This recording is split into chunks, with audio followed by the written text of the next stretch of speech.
Sonny Hayes já foi o nome mais promissor da Fórmula 1, até que um acidente quase pôs fim à sua carreira. 30 anos depois, ele volta às pistas convencido pelo dono de uma equipe em dificuldades. Agora sua missão é fazer com que essa equipe se torne vitoriosa, mostrando pra gente que a corrida vai muito além das curvas dos autódromos. Mas será que o longa cumpre com o prometido ou derrapa logo na primeira curva? Isso você vai descobrir logo depois da vinheta.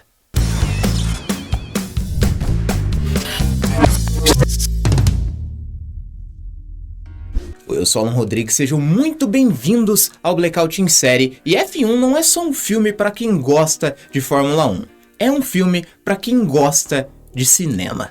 Dirigido por Joseph Kosinski, o mesmo diretor de Top Gun Maverick e Oblivion, esse filme é definido exatamente por essa frase que eu disse no início. O fato é que um dos argumentos principais levantado pelas pessoas que não gostaram tanto assim desse filme é o lance dele ser inventivo demais nas questões relacionadas às regras da Fórmula 1.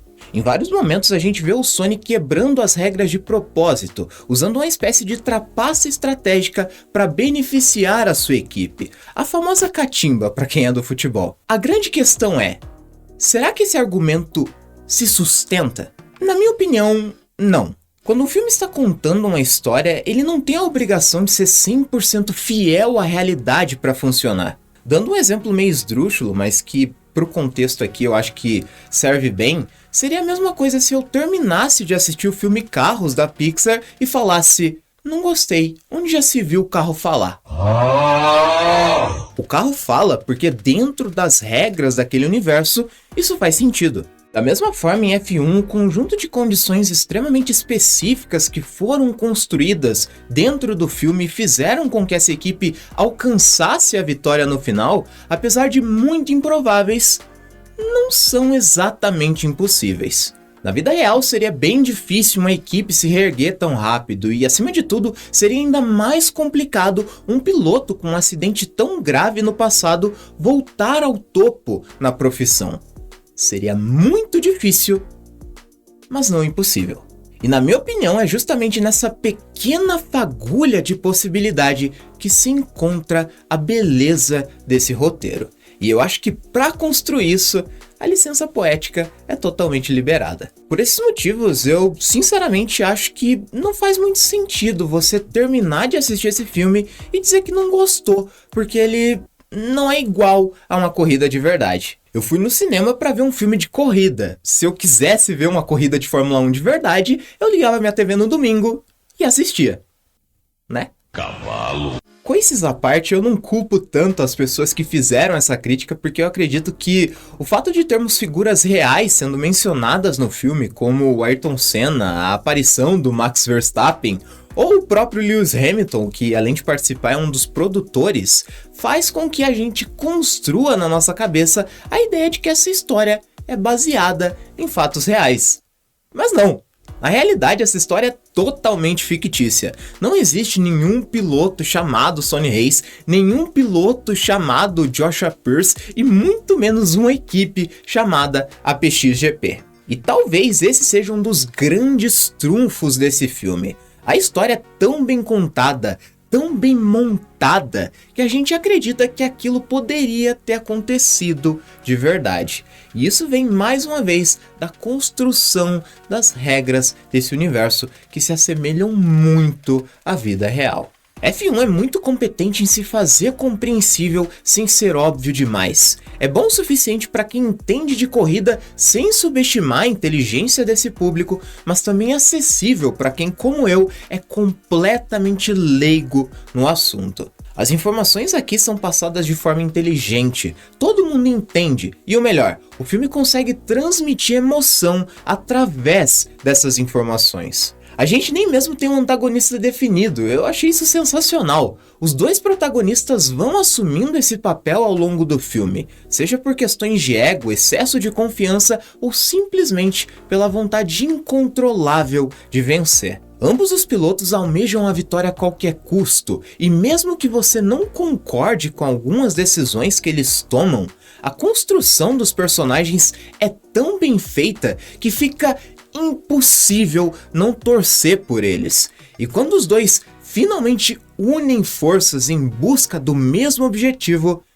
é catarse pura. Enfim, apesar de tudo isso ser muito bom, nada disso chega nem perto do real motivo que fez os meus olhos brilharem assistindo a esse filme.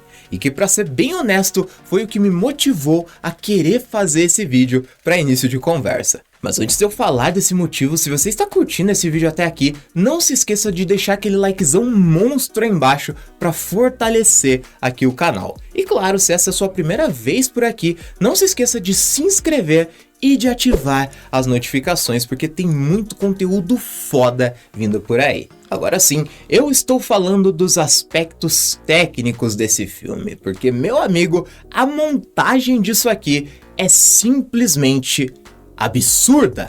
Eu até vou colocar algumas imagens da timeline desse filme para vocês verem. Ele foi editado na Avid Media Composer, inclusive, e eu acho assustador a forma como a edição desse filme é uma peça fundamental para contar bem essa história.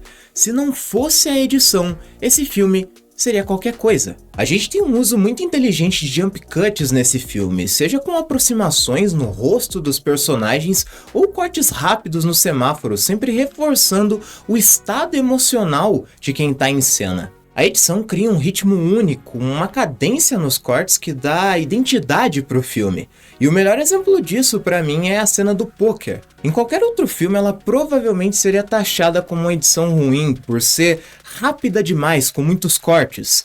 Mas aqui isso faz todo sentido. Os cortes refletem o ritmo dos pensamentos dos personagens e a própria mensagem final do filme, que é a velocidade.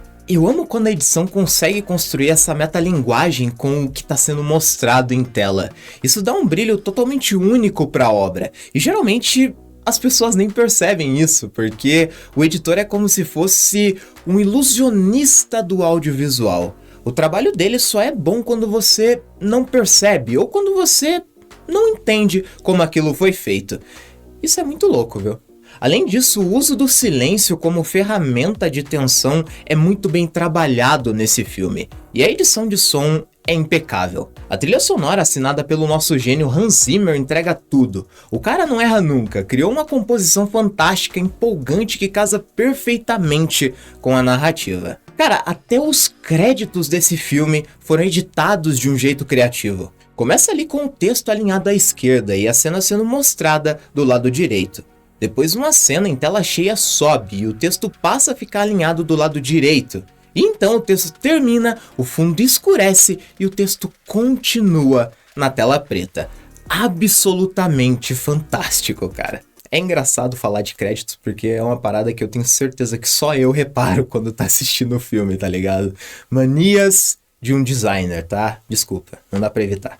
É claro, esse não é o tipo de filme pra você pirar o cabeção com uma reviravolta mirabolante. Em vários momentos dá pra prever o que vai acontecer, os caminhos por onde a narrativa vai se desdobrar. Mas isso não é um defeito, eu realmente não vejo isso como um problema. Pelo contrário, é um roteiro básico, mas extremamente bem executado. E eu digo que é bem executado até demais, especialmente quando a gente leva em consideração os aspectos técnicos, como eu já mencionei. Eu não tava esperando nada desse filme e saí do cinema de boca aberta. Tava com saudade de sentir isso, cara. Acho que a última vez foi com Oppenheimer. Esse filme com certeza vai ser uma baita referência pro Edith como um cineasta. Essa produção que vai sair em novembro aqui no canal. Tô muito animado, acho que esse trabalho tem potencial para ser algo realmente muito louco. Tão louco que eu já tô divulgando desde agora, né? Então já vai marcando aí na sua agenda. E claro, comenta aí embaixo o que você achou desse filme. Se curtiu, não curtiu, quero muito saber a sua opinião. Bom, eu vou ficando por aqui. Um forte abraço a todos e até daqui a pouco.